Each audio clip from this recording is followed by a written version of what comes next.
I mean, I had nothing to go on. I can't say that I was a model citizen and never gotten in trouble before. I can't say that. Meet Michael Morgan, who says he shouldn't be serving a life sentence for a crime committed June 10th, 1993. I mean, it's harder when you're in here for a crime you didn't commit. The crime occurred when two men were robbing convicted drug dealer Felicia Fuller here in her St. Petersburg home. Fuller, whose father was a St. Petersburg police officer at the time, says the men also attempted to rape her, and one of them shot her several times, including in the butt. None of the injuries were life-threatening. You have a criminal past, and I guess I was always told the cards are stacked against you. Morgan was arrested 12 days after the robbery when Fuller saw him riding his bike in a neighborhood around her mother's house. This lady pulled up in a Mercedes and said, hey, that looks like the MF that robbed me and shot me right there. At that point, Morgan says he immediately hopped off his bike and ran into a nearby backyard to hide. He saw a neighbor and asked him to please call his mother and then do something most guilty people don't do, call the police. When the cruiser arrived, both Fuller and Morgan went up to the officer. He's the one that broke in my house and robbed me and shot me. And I'm like, no, you got the wrong dude. While those words are often echoed by prisoners, in Morgan's case, he has many supporters, including Keith Bentley. I don't believe he was guilty.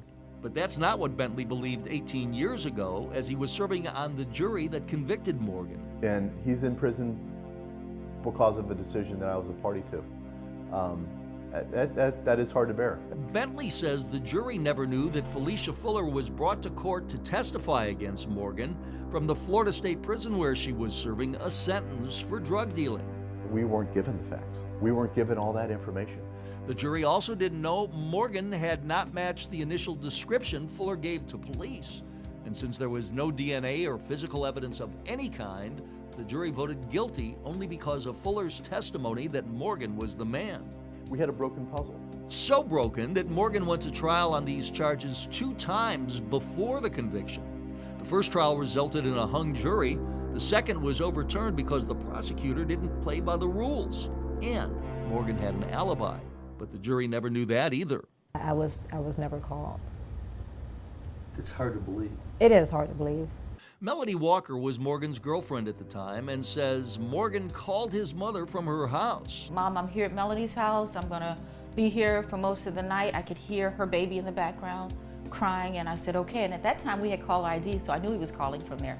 While Melody Walker wasn't called to testify, this woman, Marva Davis, who drove the getaway car that night, did take the stand and was asked if either of the men she drove away from the crime scene were in the courtroom.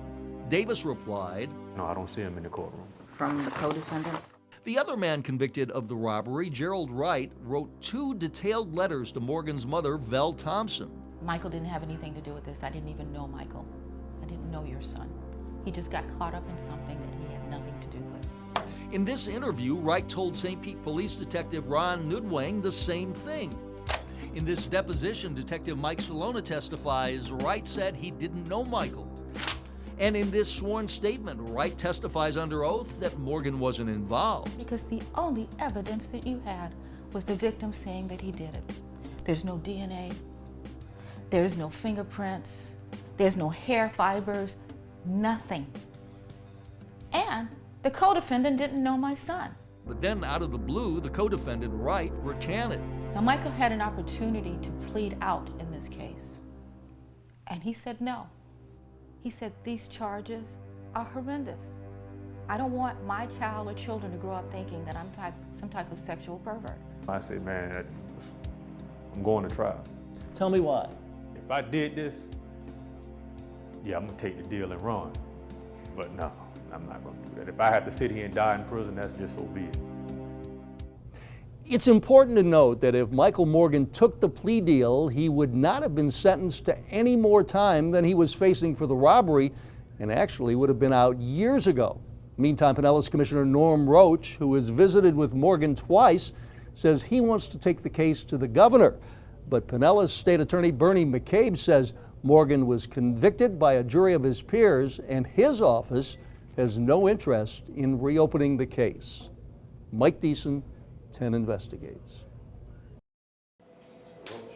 Pinellas Commissioner Norm Roach is meeting with inmate Michael Morgan for the second time this year. Very overwhelmed with a feeling that I just spent 2 hours with an innocent man.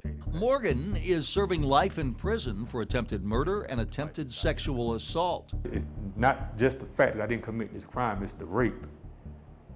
That's the worst, that's the worst thing that you can ever accuse anybody of, especially if you didn't do it.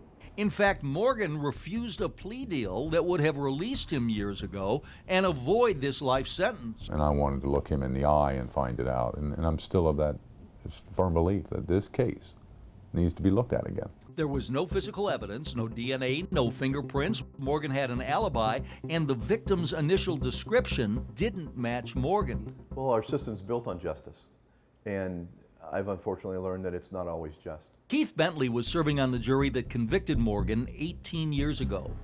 There's reasonable doubt. This is beyond reasonable doubt. Since learning more facts, Bentley says he regrets his decision, but at the time, the jury believed the victim, Felicia Fuller, was able to identify the man who she thought was her attacker. I couldn't imagine somebody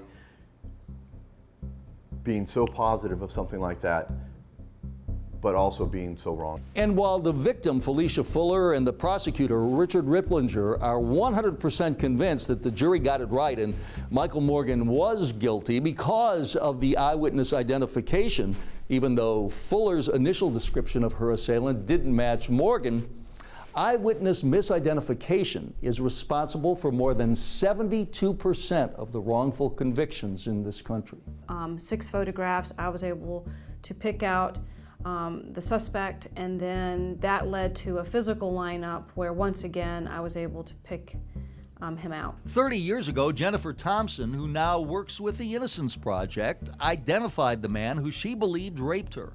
However, 11 years into his life sentence, DNA proved that the man was actually innocent. Now to find out that I had been wrong, we would have had an innocent man locked up for his entire life if that DNA hadn't survived.